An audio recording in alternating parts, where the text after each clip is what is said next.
Olá pessoal, na aula de hoje nós daremos continuidade ao capítulo 3, Estados Unidos, a hiperpotência. Na aula passada nós vimos a doutrina Monroe, tá? Então hoje nós veremos o Corolário Roosevelt, a política do Big Stick e também algumas intervenções dos Estados Unidos nas Américas. E então, o que é o Corolário Roosevelt? Então, o termo corolário contém uma conotação de continuidade, ou seja, é uma continuidade da política iniciada pela doutrina Monroe. Então, o Corolário Roosevelt é uma continuidade da doutrina Monroe. E onde Theodore Roosevelt, o Ted Roosevelt, impôs uma política agressiva e expansionista à política externa do país.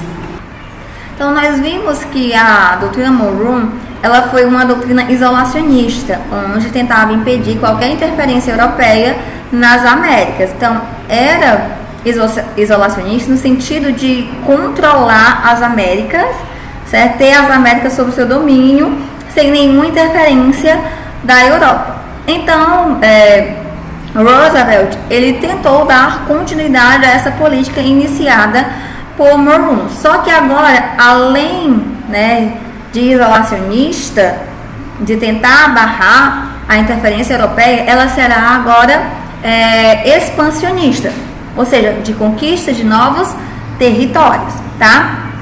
Então, ele difundiu um provérbio, que ficou bastante conhecido, onde ele diz: fale suave, mas carregue um grande porrete, certo?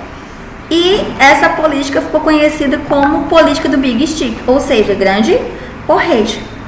E o que era, o que conotava esse provérbio? Bom, ele era uma pessoa amistoso, cordial, certo? Nas negociações, ou seja, falava suave.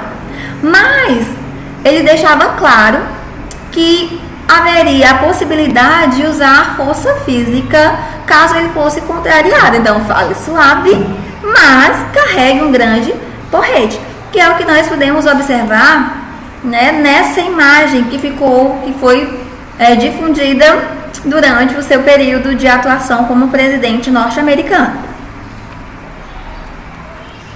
Então, Roosevelt, ele assumiu a presidência norte-americana em 1901 e ele teve uma política totalmente agressiva em relação à expansão externa do país, certo?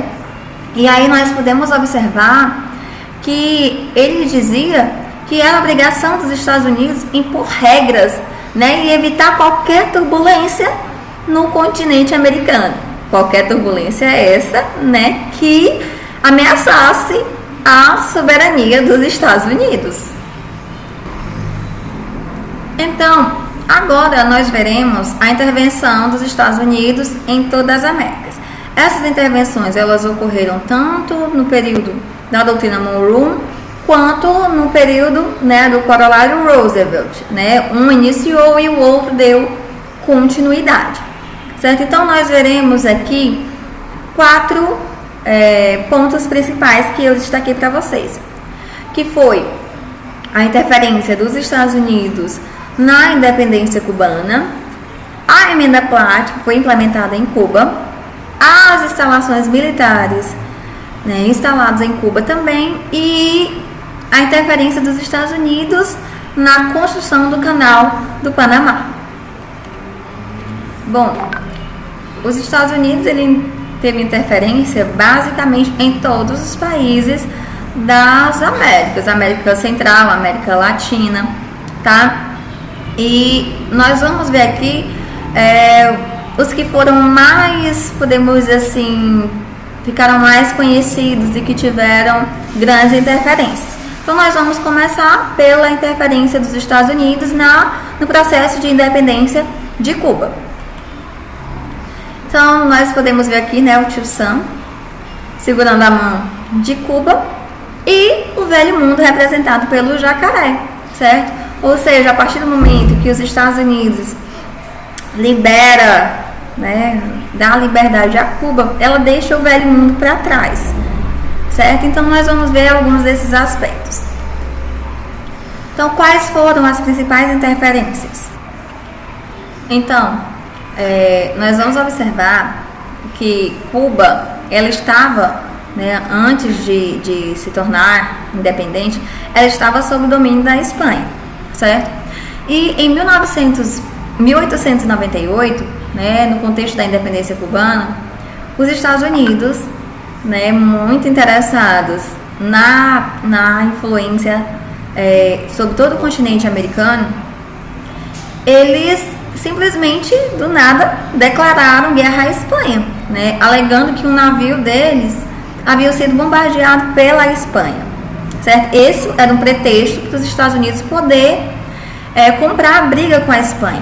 Só que, posteriormente, né, descobriu-se tratar que foi um ataque forjado, certo? Que era uma justificativa dos Estados Unidos entrar numa guerra que não lhe pertencia, que não lhe cabia. Então, os Estados Unidos conseguiram vencer, né, facilmente a Espanha e substituir a decadente potência colonial no espaço, incluíram, né, no espaço colonial no centro americano. Ou seja, eles libertaram os cubanos da Espanha, certo? Dando independência a ela. Só que Cuba, né, saiu das garras de um e acabou ficando nas garras de outro. Por quê? Porque os Estados Unidos, alegando, né, ter dado independência aos cubanos, colocou uma série de, podemos dizer assim, de determinações que Cuba deveria cumprir. Então, os Estados Unidos ocuparam militarmente a ilha de Cuba, certo? Até que se fosse estabelecido um novo governo, né, no país recentemente independente. Os Estados Unidos participaram diretamente da sua independência em 1901, né? E, aliás, em 1898. E aí, em 1901, foi aprovada a Emenda Platt, que autorizava que os Estados Unidos intervissem em Cuba a qualquer momento, certo? Em que o interesse dos dois fosse ameaçado, interesse de Cuba e interesse dos Estados Unidos. Mas logicamente, né, quando o interesse norte-americano fosse ameaçado. Então, essa emenda, ela dava o direito dos Estados a agir militarmente e economicamente no território cubano. Ou seja, Cuba estava totalmente sob o domínio norte-americano. Bom, aí aqui, né, eu vou explicar para vocês melhor o que foi essa emenda Platt. Então, após o fim da guerra, né, os Estados Unidos obrigaram o governo cubano a aceitar a emenda Platt, tá? Na Constituição de 1903, ou seja, era constitucional, estava dentro da lei. E o que a emenda Platt previa? Cessão de terras aos Estados Unidos, ou seja, Cuba concedia milhares de hectares aos Estados Unidos, tá? Intervenção militar americana em Cuba, quando a soberania deste se visse ameaçada, tanto de Cuba quanto dos Estados Unidos. Proibição de tratado com outros países. Ora, mas os Estados Unidos não tinham tornado Cuba independente? Que independência é essa que proibia que Cuba tivesse tratado com outros países? Bom, limitação da dívida pública e de empréstimos exteriores. Os Estados Unidos passaram a controlar as atividades econômicas da ilha de Cuba, além de obter a concessão da região do Guantánamo. A emenda Platt só seria revogada em 1934, tá? Ou seja, mais de 100 anos depois. Então, essas aqui eram algumas das restrições, podemos dizer, que os Estados Unidos declarou a Cuba. Bom, aí nesse último tópico que eu falei para vocês sobre a concessão, né, do Guantánamo, que foi uma região, ó, aqui nós temos a ilha de Cuba, certo? E os cubanos cederam essa região do Guantánamo aos Estados Unidos, onde foi instalado uma base, tá, militar, e que por muito tempo também foram colocados, serviu como presidiário, onde os presos mais perigosos dos Estados Unidos eram enviados para essa região de Cuba, o Guantánamo. E no quesito econômico, né, nós vimos que Cuba cedeu milhares de hectares de terras aos Estados Unidos. Para quê? Por quê, né? Então, sob o domínio estadunidense, a ilha converteu-se em uma economia monocultura, né, e exportadora de açúcar aos vizinhos do norte. Além da cana-de-açúcar, houve também, né, uma grande produção de bananas. E uma empresa, né, que ficou bastante conhecida na época foi a United Fruit Company, uma empresa norte-americana que chegou a deter mais da metade do espaço arável de Cuba. Ou seja, as terras que eram provenientes da agricultura foram ocupadas todas por uma empresa norte-americana, certo? Então, essa situação de pseudo-república, por que pseudo? Porque só era república no nome, certo? Mas, de fato, Cuba era basicamente uma colônia dos Estados Unidos, certo? Então, essa situação da pseudo-república alimentícia foi abalada nos anos de 1940 por um processo revolucionário na ilha, que culminou com a vitória do movimento liderado por Fidel de Castro e Ernesto Che Guevara na Revolução Cubana de 1959. Bom, não cabe aqui nós falarmos sobre a Revolução Cubana, tá? Mas, se vocês tiverem interesse, vocês podem fazer uma pesquisa para entender mais sobre o contexto, né? Que isso aí vai ser justamente a Revolução Cubana, que posteriormente vai falar do período da Guerra Fria e de diversos outros aspectos.